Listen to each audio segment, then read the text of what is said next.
This is WMBF News Today at 5:30. Measles can be deadly. We're going to explain to you why even those who have been vaccinated could still be vulnerable. And fighting illness could depend upon what you're eating, the food you should grab on that next trip down the grocery aisle. And offshore drilling could bring millions of dollars and jobs to the Palmetto State. But not everyone is on board with the president's plan. And a chilly, windy day ahead for us across the Grand Strand and the PD. But right now, Marla has the latest on what you're waking up to right this second. Good morning. Good morning. As you step outside, it is going to take your breath away. It's so cold. 34 in Myrtle Beach, 32 for Conway, and 31 in Florence. But it feels even colder than that, which, by the way, we've dropped down now to the upper 20s west of I-95. We do have a breeze, especially along the Grand Strand, making it feel even colder than it actually is. In fact, most folks, when you step outside, it's going to feel more like the mid to low 20s for you. 20, the wind chill now for Laurinburg, 26 in Myrtle Beach, and 23 in Florence. Heading out to the golf course today, gorgeous. You are going to want that wide brim hat. It is going to be awfully sunny today, but it's also going to be cold as you step out first thing this morning. 30 on the first tee box now by noon, making the rounds, 42 degrees, and then getting up to 47 for an afternoon round of golf. Not too bad, just a little on the windy and chilly side. Let's get a check on the roads now. No accidents to report to you. Right now we're taking a live look on US 17. Notice no slowdowns at all on the roads. If your morning commute takes you along 501 at Waccamaw Pines, and also 501 at Singleton Ridge. I'm not seeing any delays over there either. And if you're driving along I-95, you'll notice everyone moving at top speed. I'll have another live look at your morning commute coming up in just 10 minutes. Theo? All right. Thank you, Brittany. The measles are stretching across state lines, and the resurgence of this infectious disease is taking some doctors by surprise. Yeah, it's kind of scary stuff. Jenna DeAngelis is live for us once again with what you need to do right away to keep you and your kids infection-free. Well, you can totally avoid this disease and ending up right here in the emergency room. Now I'm finding out from local health professionals that the best way to avoid you and your family getting the measles is to just get vaccinated. There are plenty of children here that do not get vaccinated just because the parents are scared of the vaccine, unfortunately without realizing that the scarier thing to do is not vaccinate their children. In fact, the majority of people who get the measles are not vaccinated, according to the Centers for Disease Control. During the most recent outbreak at Disneyland, only a handful of the more than 50 people could confirm that they had the shot. This is why doctors urge everyone to get vaccinated with the measles, mumps, and rubella vaccine. The CDC warns people who travel internationally or go frequently to places like Disneyland should keep an extra eye on the spread of this disease. Lucky for our area, we're not in the busy stretch of the tourist season. Here's the bad news, though. People who have been vaccinated before could still be vulnerable to the illness. After a few decades, your immunity starts to wane, even though you got vaccinated as a child. So if you're 40 or older, it might be prudent to get checked for your titers or to even just be re-immunized. Now, one shot could save your life, but if you want to get the shot, I'm told the hospital does not offer it. You have to go to your primary care physician. Reporting live in Myrtle Beach, Jenna DeAngelis, WMBF News. Good advice, Jenna. Thank you for that. At 5:35 on this Wednesday, more health headlines for you. Certain foods can have a huge impact on your immune system. Vitamins, minerals, and antioxidants are all vital to making your body strong and help fight the cold and flu. Melissa Crash goes over nutritious foods that will help you on the road to recovery. You've got the flu shot. You've been sanitizing your hands, but unfortunately, you've come in contact with the flu. Before reaching for something from the medicine cabinet, try checking out your grocery store. See, my grocery cart here has oranges and strawberries and lemons and limes, and I've got grapefruit under there. Shopper Joan Hunter has the right idea. You should search for foods with vitamin A, C, D, and E. You're going to get from your yellow and orange foods, sweet potato, winter squash, carrots, cantaloupe, anything orange or yellow will give you vitamin A. Or look into buying foods with zinc. That includes most of your proteins and grains.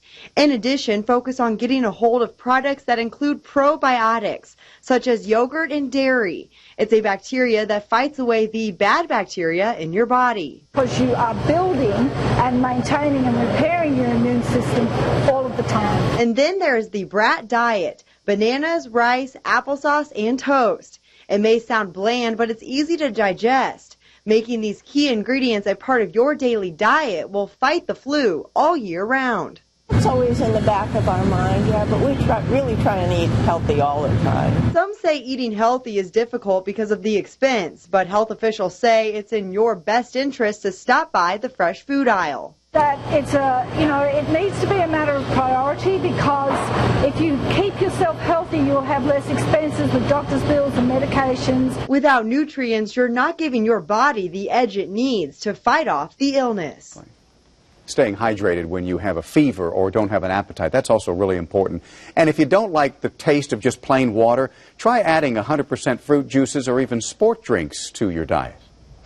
The Horry County Police Department teaming up with 5 other agencies after several armed robberies in our area. The Conway Police Department, the Horry County Sheriff's Office, SLED, and SC Highway Patrol, as well as the Solicitor's Drug Enforcement Unit, will join efforts to find suspects and prevent future robberies. Now, police believe 2 men are connected to the most recent cases. They say the pair shot and killed 30-year-old Tricia Stull at the Sun House on Oak Street near Conway. Earlier in the night, they also robbed the Scotchman on Lake Arrowhead Road. No one was injured there. The suspects are still on the loose, but Horry County Police want you to know that they are doing everything in their power to protect the community. And we are learning more about the victim who died after one of those robberies. Tricia Stull's obituary says she was attending Miller Mott Technical College for cosmetology. The family will have a visitation Thursday evening at Goldfinch Funeral Home in Conway. Funeral services will be held Friday at 11 a.m. Stull leaves behind 2 sons. The gag order in the Heather Elvis murder case will not be discussed after all during a bond hearing. The couple charged with her murder are expected to go in front of a judge once again in Charleston on Friday. Horry County Police believe Tammy Moore and that man, Sidney Moore, her husband, kidnapped and killed Heather in December of 2013. Heather's car was discovered at Peachtree Landing. Her body, though, has never been found. Tammy's attorney has filed a motion for reconsideration of the gag order last week. WMBF News will bring you all the developments that happens in the courtroom. We'll be there. An update for you to a dispatch system that will help emergency responders get to you a lot faster when you need them. Horry and Georgetown counties, along with the city of North Myrtle Beach, are now using a new version of an incident and response management system called Premier One CAD. It streamlines all critical information to help improve response times. And before the update, Horry County was using a system that dates all the way back to 2006. More than 50 miles of the Atlantic coast from North and South Carolina, Virginia, and Georgia could soon be available to oil companies for offshore drilling by 2021. This is under the Obama administration's proposal. South Carolina Governor Nikki Haley says if the federal government will lease to gas and oil companies, it will mean more jobs and investment for the Palmetto State. Some environmental groups are concerned about the safety of offshore drilling. They say enough progress hasn't been made since the BP disaster in the Gulf of Mexico back in 2010. Experts believe we should look at other environmental energy resources.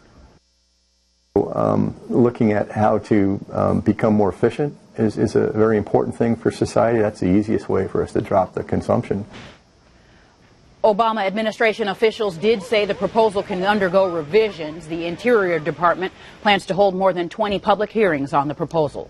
A reminder for you that the Palmetto Goodwill in Florence is holding a Hire Me event today. Open positions are at Lowe's, Walmart, Home Depot. Here's the best part. Starting pay for these jobs, $10 an hour. It'll be from 9 a.m. until 1 p.m. at the Job Link Center on 2nd Loop Road. You're asked to dress professionally, of course, and no experience is required. Then back here in the Grand Strand, green cleaning company Green Streak is holding a job fair to fill positions for their expansion.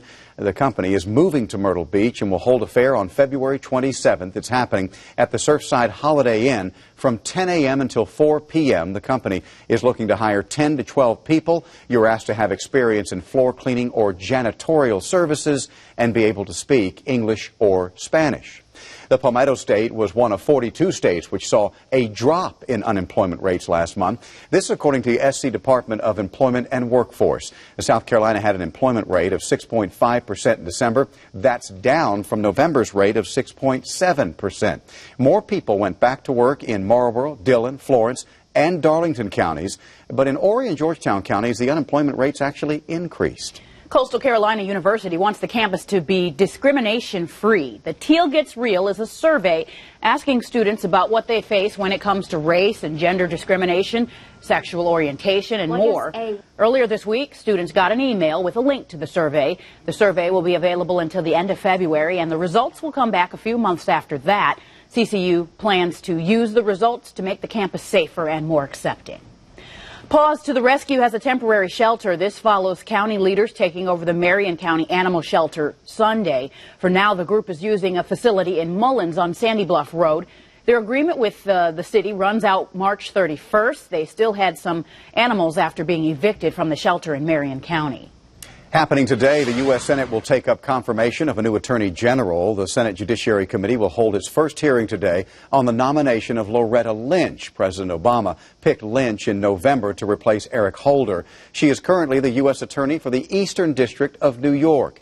Today's session will feature opening statements followed by Lynch answering the committee's questions. President Obama will return to the U.S. later this morning and could be greeted by a lawsuit. We're previewing the latest battle tactics on Capitol Hill. Plus, it's cold right now, but it won't be that way for long. I'll break it all down for you in your first alert forecast. WMBF.